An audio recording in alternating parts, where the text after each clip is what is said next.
अस्सलाम वालेकुम नाजरीन, वेलकम करता हूँ आप सबको एक और वीडियो में। नाजरीन, पिछली वीडियो में हमने कुछ ड्रग्स की बात की, फिर उससे रिलेटेड कुछ मेडिसिन्स की बात की। तो आज हम जानेंगे कि वो मेडिसिन बॉडी के अंदर जाकर कौन कौन से एक्शंस या कौन कौन से रिस्पॉन्स शो करते हैं। सो उसके लिए हम आज लेकर आए हैं, टॉपिक है फार्माकोडायनेमिक्स। सो फार्माकोडायनेमिक्स को मैं इस तरह से डिफ़ाइन कर सकता हूँ कि pharmacodynamics describes the action of a drug on the body.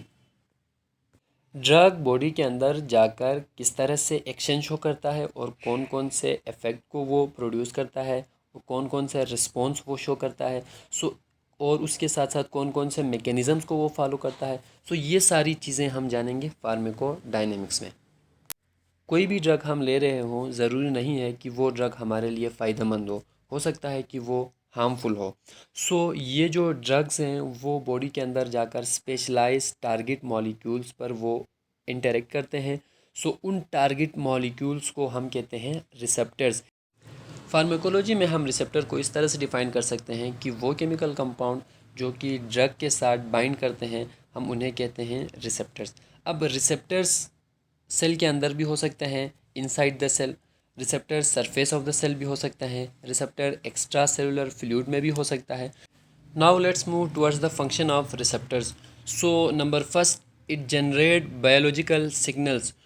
सो जो रिसेप्टर्स हैं वो बायोलॉजिकल सिग्नल्स जनरेट करते हैं। Why they generate biological signal? So इसका सिंपल आंसर ये है कि to maintain the homeostasis in the body. Due to these biological signals, some chemical messengers are secreted to the receptor site for homeostasis। अब ये जो chemical messenger है वो neurotransmitter भी हो सकते हैं, इंडोक्राइन हार्मोन भी हो सकते हैं, और एक ड्रग भी हो सकता है। अब इन केमिकल मैसेंजर को मेडिकल टर्म में कहते हैं लाइगेंड। सो कोई भी ड्रग अगर बॉडी में आ रहा हो और रिसेप्टर के साथ बाइंड हो रहा हो तो हम उस ड्रग को कहते हैं लाइगेंड। कोई ऐसा हार्मोन हो या कोई ऐसा न्यूरोट्रांसमीटर हो जो सेक्रीट हो रहा हो और आकर रिसेप्टर साइट पर बाइंड हो रहा हो तो हम उसको भी क्या कहेंगे? लाइगेंड कहेंगे। यानी कि कोई भी ऐसा मॉलिक्यूल जो कि रिसेप्टर के साइड बाइंड हो रहा हो, हम उस मॉलिक्यूल को क्या कहते हैं? लाइगेंड कहते हैं। रिसेप्टर का दूसरा जो मेन फंक्शन है वो ये है कि it act as a cellular recognition site. तो जो रिसेप्टर हैं वो लाइगेंड को रिकॉग्नाइज करता है और उसके बाद बॉडी के अंदर होम्योस्टेसिस मेंटेन रखता है। फॉर एग्जांपल हम मान लेते हैं हमारी बॉडी में एक ड्रग है, दूसरा कोई भी केमिकल है, हार्मफुल केमिकल या कोई भी बैक्टीरिया है। सो जो रिसेप्टर हैं वो लाइगेंड को पहचानेगा कि कौन सा जो लाइगेंड है हमारे पास वो हार्मफुल है और कौन सा लाइगेंड हमारे लिए वो बेनिफिशियल है। सो उसके बाद वो उस ड्रग को या उस न्यूरोट्रांसमीटर को उसके साथ वो बाइंड करता है। तो इस तरह से बॉडी के अंदर एक होम्योस्टेसिस मेंटेन रहता है। सो रिसेप्टर का जो मेन फंक्शन है वो है सेलुलर रिकॉग्निशन। उसके बाद जो लास्ट फंक्शन है रिसेप्टर का वो ये है कि सेलुलर चेंजेस। सेल के अंदर कुछ चेंजेस आते हैं, स्ट्रक्चर में चेंज आ सकता है, साइज़ में चेंज आ सकता है, उसके साथ साथ उसके फंक्शन में भी चेंज आ सकता है। Now let's move towards the ligand.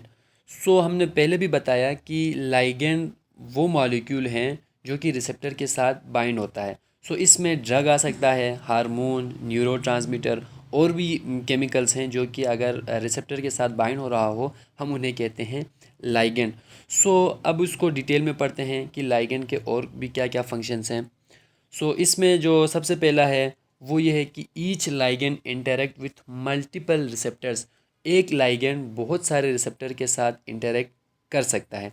अब लाइगेंड या तो एक्टिवेट करता है रिसेप्टर को या वो उसको इनएक्टिवेट करता है, ये उसका दूसरा फंक्शन हो गया। उसके बाद ये है कि लाइगेंड में इंक्रीज और decrease a particular cellular function. कोई भी फंक्शन हो तो उसको या इंक्रीज़ कर सकता है, इन्हांस कर सकता है, या उसको डिप्रेस कर सकता है। ये लाइगेंड का एक और फंक्शन है। उसके बाद लाइगेंड का जो फंक्शन है वो ये है कि इट मॉडिफाई द एक्शन। किसी भी एक्शन को वो मॉडिफाई कर सकता है। कोई भी सेलुलर रिस्पॉन्स हो उसको वो ट्रिगर कर सकता है। अब उसके बाद देख लेते हैं लाइगेंड गेटेड चैनल्स। सो इसमें बहुत सारे रिसेप्टर्स हैं, रिसेप्टर के कुछ टाइप्स हैं वो भी हम डिटेल में पढ़ेंगे।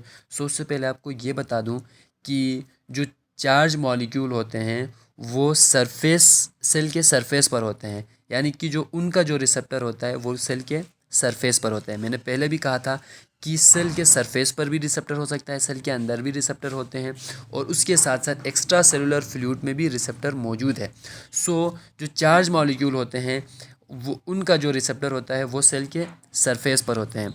उसके मुकाबले में जो स्टेरॉइड होते हैं या जो लिपोफिलिक मॉलिक्यूल्स होते हैं, लिपोफिलिक लाइगेंड होते हैं, उनका जो रिसेप्टर होता है वो सेल के अंदर होता है, न्यूक्लियस के अंदर। फॉर एग्ज़ाम्पल हम मान लेते हैं विटामिन डी, उसका उसके साथ साथ स्टेरॉइड वगैरह है जो हम लेते हैं, उनका जो रिसेप्टर होता है वो सेल के अंदर होता है।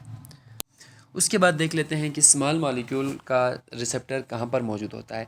क्योंकि small molecule easily cell membrane से पास हो सकता है, सो उनका जो रिसेप्टर है वो साइटोसोल में प्रेजेंट होता है। लाइगेंड गेटेड चैनल में सबसे जो पहला है वो है सरफेस रिसेप्टर। हम देख लेते हैं कि सरफेस सेल के सरफेस पर कौन कौन से रिसेप्टर्स हैं और वो रिसेप्टर्स कहाँ कहाँ पर मौजूद है और उनका क्या क्या फंक्शन है वो देख लेते हैं। Let's start. उसमें सबसे पहला है 7 पास रिसेप्टर्स। सो ये रिसेप्टर उन मॉलिक्यूल के लिए हैं जिनका मॉलिक्यूलर साइज़ बहुत ज़्यादा हो और वो सेल मेम्ब्रेन को क्रॉस नहीं कर सकते हों। सो ये जो लाइगेंड है वो 7 पास रिसेप्टर से आके बाइंड हो जाएगा और फिर वहाँ से उसका एक्शन या उसका रिस्पॉन्स शो होगा। इस रिसेप्टर को जी प्रोटीन कपल रिसेप्टर भी कहते हैं, क्योंकि इस रिसेप्टर में पॉलीपेप्टाइड मेम्ब्रेन और जी प्रोटीन लिंक्ड हैं। सो इस वजह से इसको जी प्रोटीन कपल रिसेप्टर कहते हैं।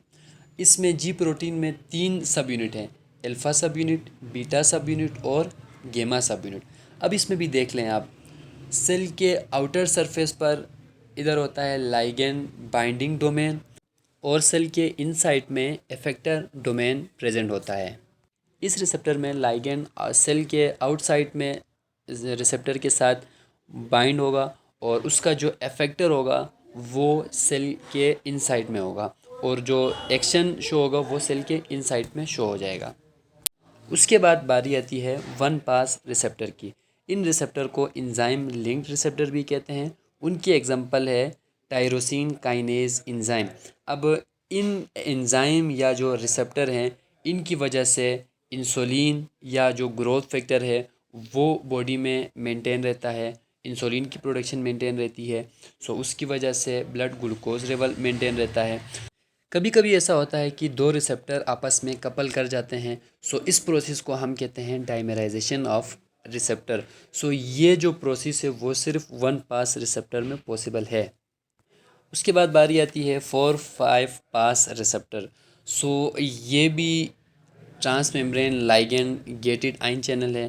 अब इस रिसेप्टर में भी लाइगेंड बाइंडिंग डोमेन आउटसाइड पे होता है और इफेक्टर डोमेन इनसाइड पे होता है। और इस रिसेप्टर की मेन खासियत ये है कि इसमें पोर्स होते हैं। अब ये जो पोर्स हैं वो स्पेसिफिक टाइम के लिए, बहुत ही मिली सेकेंड के लिए वो ओपन हो जाते हैं, फिर वहाँ पर आके लाइगेंड बाइंड हो जाता है, फिर उसके बाद इफेक्ट उसका शो हो जाता है। ये जो रिसेप्टर हैं वो स्केलेटल मसल में पाए जाते हैं और इसको हम इस तरह से समझेंगे कि मसल में एसिटाइल कोलिन अगर आ जाए तो वो निकोटिनिक जो रिसेप्टर हैं वो उसको सेंस करता है और उसके बाद सोडियम की इन्फ्लक्स हो जाती है और फिर मसल कॉन्ट्रैक्ट हो जाता है। Last one is 12 pass receptor और ये जो रिसेप्टर है वो प्री सिनेप्टिक नोब में प्रेजेंट होता है और ये नॉरएपिनेफ्रिन, डोपामिन एंड सेरोटोनिन को सेंस करता है और वो लाइगेंड अगर आ जाए तो उसको वो उसके साथ बाइंड करता है और फिर उसके बाद इफ़ेक्ट शो करता है। सो नाज़रीन, आज के लिए इतना ही। मिलते हैं अगली वीडियो में, तब तक अपना बहुत सारा ख्याल रखिएगा। अल्लाह हाफिज़।